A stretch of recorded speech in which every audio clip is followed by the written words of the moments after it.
Everyone's asking who the real sinners are, but I think the ending is about something far more intriguing. The idea that one night of freedom could be worth a lifetime of pain. Just before we get into the video, if you like analysis on movies that stay with us long after the end, please consider clicking subscribe.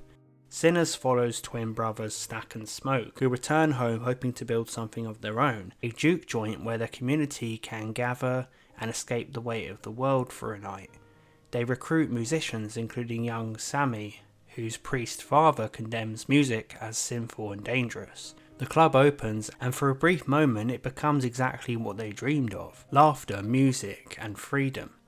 But that freedom is interrupted when a group of vampires arrive who don't present themselves as mindless monsters. Instead, they offer something seductive. They speak of becoming part of something eternal where race, struggle and pain no longer matter. What follows is brutal. The club turns into a battleground. Many die and Stack is turned into a vampire. Eventually the vampires are defeated, and then Smoke wipes out the white supremacists who arrive to kill the group, of course finding them already dead, hunted by another entity. However, Smoke is mortally wounded and he slowly passes away, quietly imagining his deceased wife and child. Years later, in the film's haunting ending, an older Sammy, who never gave up on music, is visited by Stack and Mary. Despite his immortality, Stack still clings to the memory of that single night. That night when they were alive, that night that meant something. So the film closes not on horror but on reflection, on memory, on choice and what it means to truly live.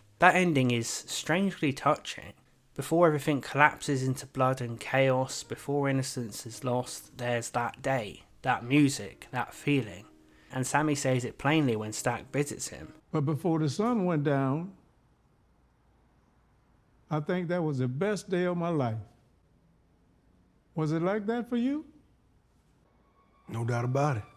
That's an incredible moment. He's now a vampire and he agrees. Stack has had 60 years to think about that night, 60 years to replay it, and 60 years of something that's apparently inhuman.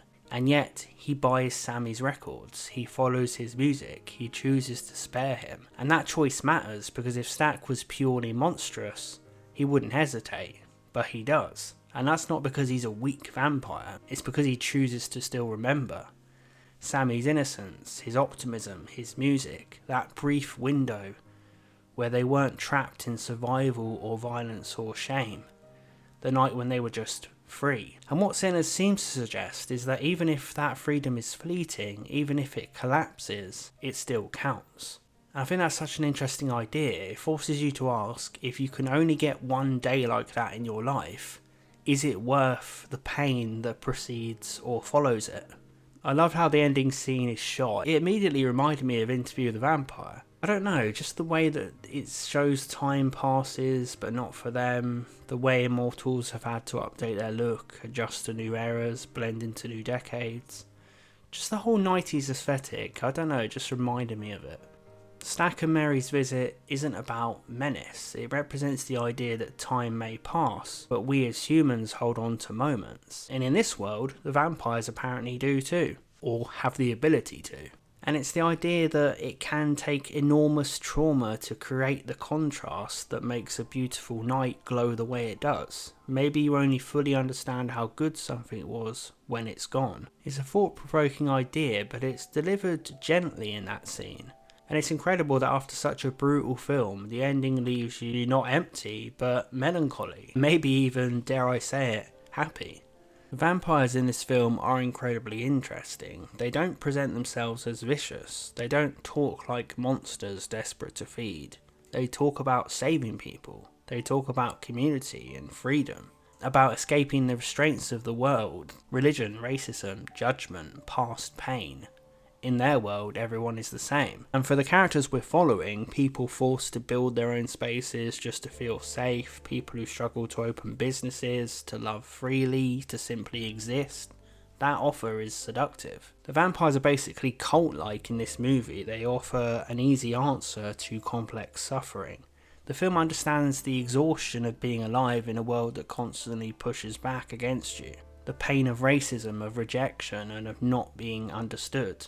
The vampires promise to take that pain away, but what it turns out is they're actually offering numbness. Moments of being alive, music, connection, laughter. These are what make life meaningful in Sinners. Immortality in the film just feels like a blur, an endless stretch where nothing truly stands out except the memory of when you were human, as Stack finds out. Despite becoming a predator, Stack hasn't fully surrendered his humanity. He still longs for that night, for Sammy, for his brother. Deep down, he knows the salvation he was sold is incomplete. So who are the real sinners? I mean, Sammy is labelled a sinner by his father for wanting to play music, for wanting to carve his own path. And that's tragic, because his father isn't evil, he's afraid. He comes from a place of wanting to preserve what little happiness his community has by clinging to faith and order. He thinks he's protecting his son. To see Sammy, a young, talented man who simply wants to play music and live honestly, treated as somehow sinful, is heartbreaking. You keep dancing with the devil. One day it's gonna follow you home. And when Sammy returns from the chaos at the end, his father believes he's been proven right. He thinks music did this to him. It's a devastating moment.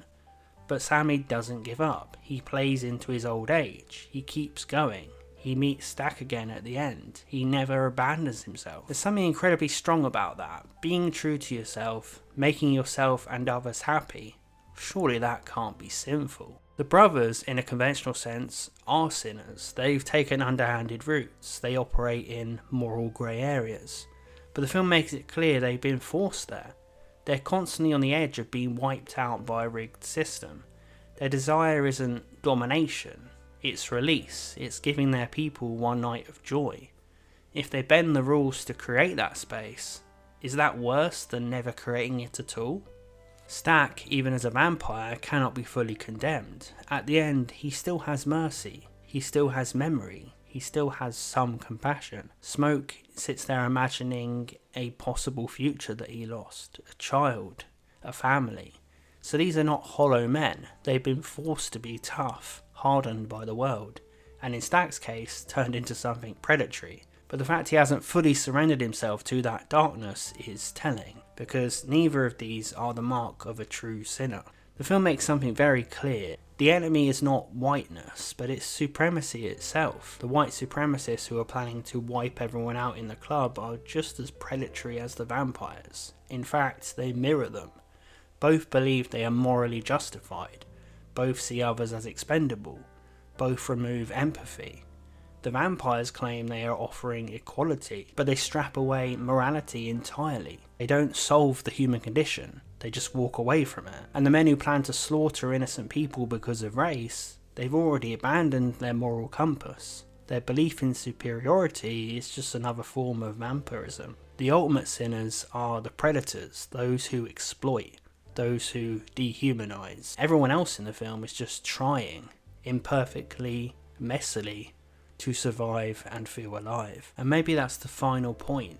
Maybe Sinners isn't asking who is pure. Maybe it's just asking who still remembers what it means to be human. In that final scene, in that quiet meeting decades later, the film suggests that remembering might be the only thing that truly saves us. If you're interested in more Ending Explained videos, there's more on the channel, so click on another one on the screen now and subscribe if you enjoyed. Thanks for watching.